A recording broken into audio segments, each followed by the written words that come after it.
En plus d'une entame de compétition catastrophique, les Black Stars du Ghana vont devoir jouer sur terrain neutre en octobre prochain, pour la 3e journée des éliminatoires de la CAN 2025, si le problème n'est pas réglé. Leur seul stade, Baba Yara Stadium de Kumasi, homologué pour la compétition, n'est plus qualifié. Les responsables de la Fédération ghanéenne de football, en attendant de normaliser la fâcheuse situation, jettent leur dévolu sur leurs voisins de l'Est. Seulement, les autorités togolaises craignent d'exposer le stade de Kégué. Au lendemain de la décision de la Confédération africaine de football, CAF, de suspendre le stade de Kumasi, Baba Yara Stadium, suite à des infractions techniques, notamment un terrain de jeu inadapté, les premières autorités des sports ghanéens ont compris qu'il va falloir trouver un autre port d'attache aux Black Stars du Ghana pour ces matchs à domicile.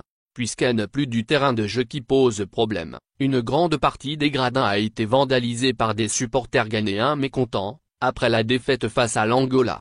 Le stade de Kégué, Lomé, a donc été sollicité par les quadruples champions d'Afrique, afin d'y recevoir le Soudan en octobre prochain. Problème, la Fédération togolaise de football, surtout le ministère des Sports et des Loisirs, à qui appartiennent les installations, ne souhaite pas accéder à la demande du voisin ghanéen. Les autorités togolaises craignent d'exposer durement la pelouse et donc la qualification du stade de Kégué. Permettre à d'autres pays de venir y recevoir leurs matchs à domicile, nous exposerait, confie une source proche du comité exécutif de la FTF.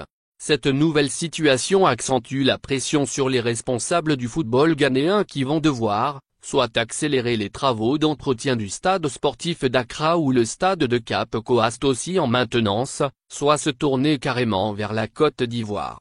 Le Togo, un ingrat. Dans l'opinion, certains amoureux du football togolais ne comprennent pas la décision du Togo, qu'ils qualifient d'ingratitude. Le Togo était dans la même situation et c'est le Ghana qui nous a accueillis, dit M.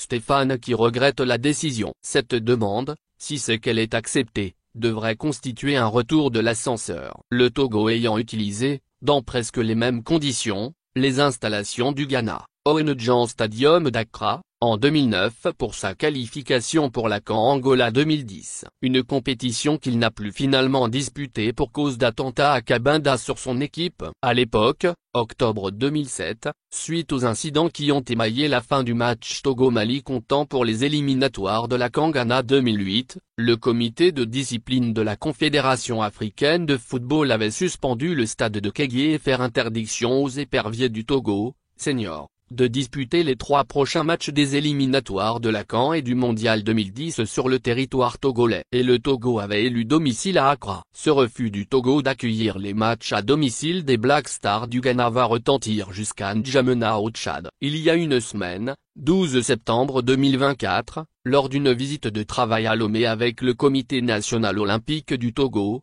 le ministre de la Jeunesse et des Sports du Tchad, Abakar Djermaoumi a émis le vœu de jouer les matchs à domicile des SO, nom de l'équipe nationale de football du Tchad, à Lomé. La CAF n'a homologué aucun stade du Tchad, obligé de jouer ses matchs à domicile au Cameroun. Le problème reste le transport. N'Djamena Lomé Yaoundé et Yaoundé Lomé N'Djamena qui reste coûteux. Pourquoi ne pas s'arrêter à Lomé et jouer sur place, se demandait-il avant d'informer que prochainement, son gouvernement fera une demande officielle auprès du gouvernement togolais à ce sujet.